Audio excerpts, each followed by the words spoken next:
Iniimbestigahan na ngayon ng Davao City Local Government ang mga umunoy illegal na resort na nag-ooperate sa kanilang lugar nang walang permit. Ang detalye sa report ni Jaira Mondes. Naging mahigpit ang pagtutulungan ng lokal na pamahalaan ng Davao City at ng ibang environmental group upang mabigyan ng kahalagahan ang sustainable ecotourism sa Davao City.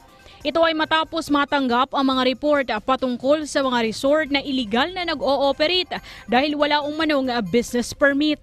Kaya naman bumuo na ng task force group ang Davao City Council sa ilalim ng Committee on Tourism upang tutukan ang mga apela at reklamo sa tourism operations. So very very alarming kay marag mga 200 plus mang ginamaw na si Mayor gyud ana siya nga dili umusugot gyud na doon ang bukid og himuon og resort diha.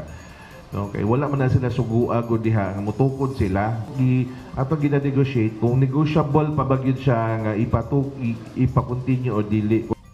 Nitong huling linggo ng Mayo 2024, ikinabahala ng isang Davao City-based environmental group kaugnay ng di umano'y patuloy na operasyon ng isang spring resort sa barangay Tambobong, Baguio District sa Davao City. Ayon sa Executive Director ng Environmental Group na Interfacing Development Interventions for Sustainability o IDIS, ito ay dahil ang lokasyon ng resort ay idineklarang Critical Watershed Zone dahil nasa loob ito ng Panigan-Tamugan Watershed ng Davao City. Hindi inaaprobahan ng Watershed Management Council ang operasyon nito pero naging trending ito sa social media at kita ang maraming bumibisita sa nasabing lugar. Since critical watershed siya, ang only activity na allowed diha is watershed protection and conservation activities and kaning ginatawag na reforestation.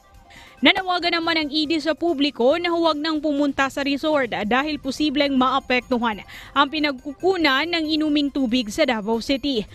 Gayun din ang mga travel vloggers na huwag nang i-promote ang mga ganitong uri ng resort.